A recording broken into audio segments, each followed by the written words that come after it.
નમસ્કાર મિત્રો, મારું નામ જયદીપસિંહ કાળુભાઈ બાબરિયા. હું ઉના તાલુકાની શ્રી રામપરા પ્રાથમિક શાળામાં વિજ્ઞાન શિક્ષક તરીકે કાર્યરત છું. મિત્રો, NEP 2020 અંતર્ગત નવા સુધારેલા વિજ્ઞાન ટેકનોલોજીના અભ્યાસક્રમમાં ખગોળને લગતા જે મુદ્દાઓ હતા એનો આ વખતે સમાવેશ કરવામાં આવેલો નથી. ખગોળ એક એવો વિષય છે કે જે ખૂબ જરૂરી છે. બાળકોને અત્યારથી થોડું જો ખગોળનું જ્ઞાન મળશે તો ભવિષ્યમાં તેઓ કોઈ સુનિતા વિલિયમ્સ બનશે, કોઈ રાકેશ શર્મા બનશે, કોઈ મોટા ખગોળશાસ્ત્રીઓ બનશે.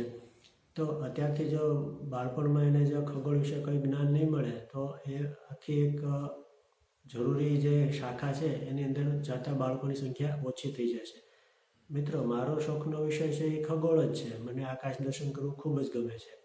તો મેં નિર્ધાર કરેલો છે કે ભાઈ બાળકોને જે જરૂરી છે એ આકાશ દર્શન કરાવવું, ખગોળને લગતી માહિતી આપવી. ખગોળ એક ખૂબ બહોળો મોટો વિષય છે કે જેની અંદર તારાઓ, આકાશગંગાઓ, ઉલ્કાઓ, ધૂમકેતુ, તારાજૂથ, નક્ષત્ર, રાશિ. મિત્રો, ખગોળની અંદર જોઈએ તો ઘણા બધા મુદ્દાઓ આવરી શકાય.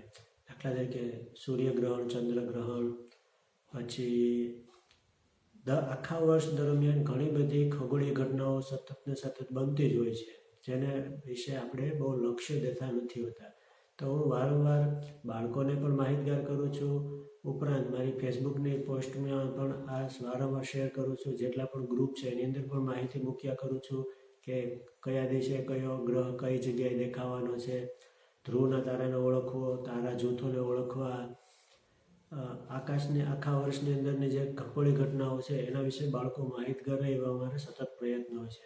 આ પ્રયત્નોની સાથે સાથે જોડાઈને મેં આજુબાજુની શાળામાં પણ, જે શાળામાંથી મને આમંત્રણ મળે છે ત્યાં હું આકાશ દર્શન કરાવું છું. ઉપરાંત બાળકોમાં નાનપણથી જ ખગોળ પ્રત્યે રસ અને રુચિ જાગૃત થાય એવા હેતુથી હું ધારી પૂર્વ વન વિભાગ દ્વારા ચાલતી પ્રકૃતિ શિક્ષણ શિબિરમાં બાળકોને વારંવાર આકાશ દર્શન કરાવવા જાઉં છું. ઉપરાંત બથેશ્વર પણ 2-3 વખત ગયેલો છું. બથેશ્વર અને ચિખલકુબા બંને જગ્યાએ જે જનરલ કેમ્પ થાય છે જેમાં આપણી હમ ઉંમરના જે લોકો હોય છે એમને પણ હું આકાશ દર્શન કરાવું છું. મારા પ્રયત્નો રહે છે કે આકાશ દર્શનમાં આ ઉપરાંત હું મારી સોસાયટી, મારા ગામમાં પણ આ આયોજન વારંવાર કરું છું, જેની અંદર ઓપન ફોર ઓલ ફ્રીમાં બધાને જેને પણ ઈચ્છા હોય એ આકાશ દર્શન કરવા આવે છે. આકાશ દર્શન કરાવવા માટે મેં ટેલિસ્કોપ પણ નાના 2 બનાવેલા છે. ઉપરાંત એક જેની અંદર ઝૂમિંગ ખૂબ સરસ રીતે થાય છે એવો કેમેરો પણ વસાવેલો છે કે જેનાથી આપણે સરસ મજાનું આકાશ દર્શન કરી શકીએ. ધન્યવાદ.